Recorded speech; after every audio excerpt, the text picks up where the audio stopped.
Buenos días, compañeros y profesor. Nuestro grupo está conformado por Mariana Cuartas, Fiorella Polo, Juan Camilo Castellanos, Cristian Lozano y la que les habla, Gabriela Mulet.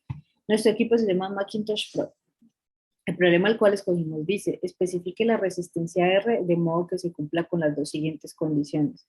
La primera nos dice que el voltaje debe ser mayor a 40 voltios y la segunda que la potencia absorbida por el resistor debe ser menor a 15 watts. Los datos que conocemos es la corriente, la cual es igual a 2 amperios, y los que desconocemos es la resistencia y debe estar dada en ohmios. Los fundamentos teóricos. El primero es la ley de Watt, el cual hace referencia a la potencia eléctrica y se define como la potencia, la cual es igual al voltaje multiplicado por la intensidad de corriente. El segundo es la ley de Ohm, el cual establece que la intensidad de corriente que atraviesa un circuito es directamente proporcional al voltaje e inversamente proporcional a la resistencia. La solución del problema la hicimos dividiéndola en dos. La primera la hicimos teniendo en cuenta la condición de potencia. Lo primero que hicimos fue aplicar la ley de Watt y reemplazar los valores que conocíamos. La corriente, que era 2 amperios, y la potencia máxima, la cual hace referencia a los 15 watts. Esto nos da como resultado un voltaje el cual es igual a 7.5 voltios. Esto viene siendo un voltaje máximo. Luego reemplazamos con la ley de Ohm. Reemplazamos la corriente que nos daban y el voltaje máximo calculado anteriormente. Nos da como resultado una resistencia de 3.75 ohmios. Esto también es una resistencia máxima. De lo anterior podemos concluir que la resistencia es menor a 3.75 ohmios y que el voltaje es menor a 7.5 voltios. También podemos concluir que únicamente solo se puede cumplir una condición. En este caso solo se cumple la condición de que la potencia es menor a 15 watts. La siguiente parte la hicimos teniendo en cuenta la condición de voltaje. Primero aplicamos la ley de Ohm.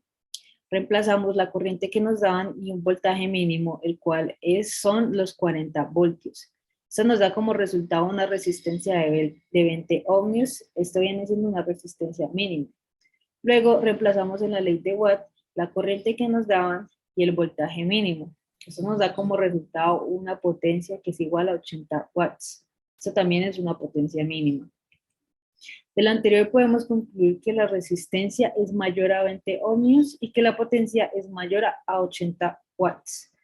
También concluimos que únicamente se puede cumplir una condición. En este caso solo se cumple la condición de que el voltaje es mayor a 40 voltios. La simulación también la dividimos en dos. La primera la hicimos teniendo en cuenta la condición de potencia. En esta hallamos la resistencia máxima partiendo de un voltaje máximo. Nos podemos dar cuenta que se cumple la condición de que la potencia es menor a 15 watts. Y no se puede cumplir la condición de que el voltaje sea mayor a 40 voltios. La segunda la hicimos teniendo en cuenta la condición de voltaje. En esta hallamos la resistencia mínima partiendo de una potencia mínima. También podemos darnos cuenta que solo se puede cumplir la condición que nos dice que el voltaje debe ser mayor a 40 voltios y no se puede cumplir que la potencia es menor a 15 watts, como vemos acá. Por último, la respuesta que le damos al ejercicio es: no existe un valor R que cumpla ambas condiciones simultáneamente, ya que como vimos anteriormente, solo se puede cumplir una condición a la vez. No se pueden cumplir simultáneamente. Gracias.